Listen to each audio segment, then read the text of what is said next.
Hello, I'm Deborah Sword. Hi, I'm Tyson Bankert. Tyson, we talked about accommodating and compromising, and a third conflict style is competing. Mm, I talk about competitive conversations quite a bit.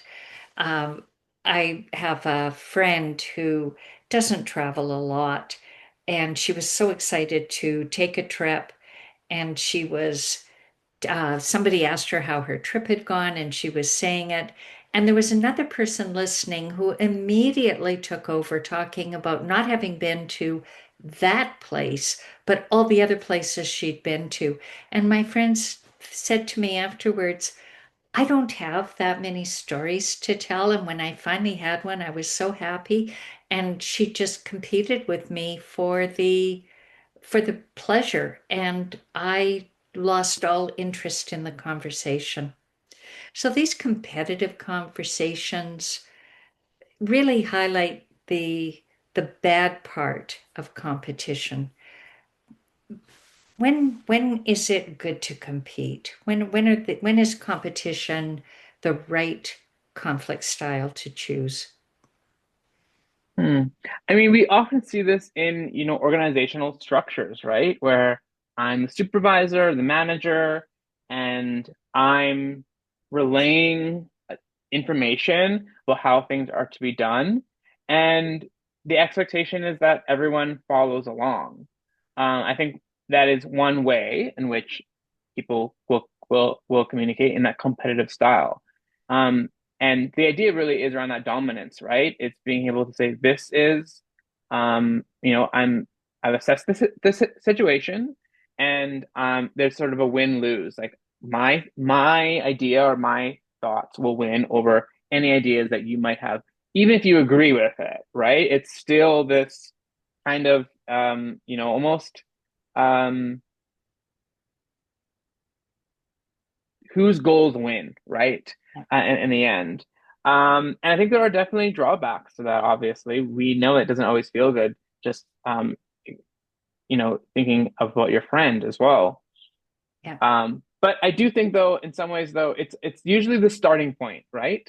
It is it can be, it doesn't always have to be, but oftentimes it is the way in which most conflicts or conversations start. Is this is one way of doing things, and I often think I've heard that there's seven right ways to do anything, and so it's really about being able to have that conversation, but um competing sometimes can be also really important in urgent situations as well. This just has to happen, right?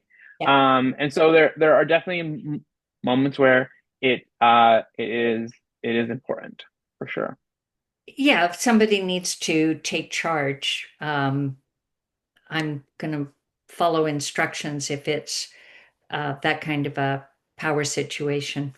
And sometimes it's good to clear the air, to just stand up for yourself, to Totally. learn what your strengths are, where you are the person who can take charge, where you can assert yourself.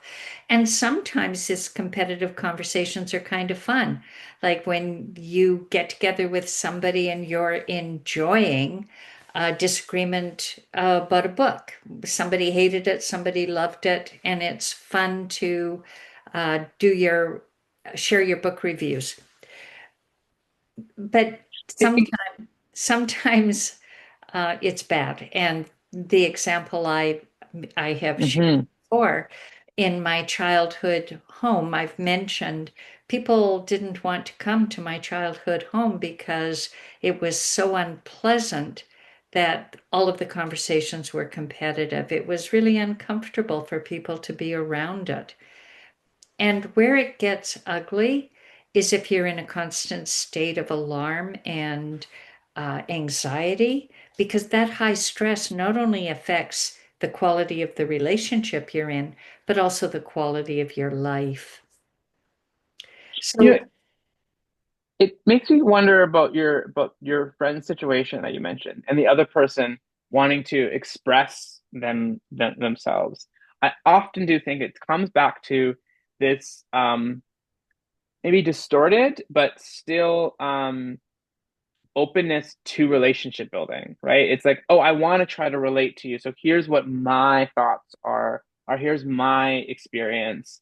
And unfortunately, sometimes how we've been raised, that is the way in which we learn and understand how you have dialogue or how you have conversation with each other by ultimately really not listening. But it's almost a maladaptive maybe way of trying to build relationships with folks. Because it is because I often when I see that situation, it is a longing to connect with somebody, but it's done in such a competitive way that it's really hard for them to actually build on those connections. So it's not a give or take. It's very much, um, you know, win lose, and you're suppressing someone else's communication style. But anyway, sorry, I just was thinking that as you were Yeah, sharing. that's a good point. And the other thing I take from that is that intentions are invisible. So it might be your intention to share your experiences as an exchange, and your intention is a mutuality in the conversation, but the other person may not know that. Right, right, totally. All right. So thank you so much for talking about competition and competitive conversations. And you and I were talking offline that it's really hard for us to come up with stories about competitive conversations because we default to asking questions uh, about somebody's experience. Yeah, yeah. I think there we mentioned about for me, oftentimes when people are come with that sort of competitive style, I find that it's a really I weigh sort of two thoughts: is do I actually care about this? And if I don't, I usually just go along with it because it's not that it's easier. I just have no stake in the game, so I just go with it. Or it was an opinion or an idea or a thought that I never even considered until then, right? So I'm going with that. And so I often, or it's the other, which is I do care about it, and so I'm curious. I'm asking questions. I'm essentially trying to shift that competitive style to fit a style that feels like it is more not just that it can actually fit for both of us because we're both working on something together ultimately. And I find that when I do try to, so it's just really about for me, it's a little bit of a scale of like not caring to caring. And so it tends to sort of help shift the ways in which I respond to that person's competitive style. And that is the point that we've been trying to make, is that we all have access to all of the styles. And if we're Right. self-aware, then we can make choices that are appropriate to what's going on and what's important to us.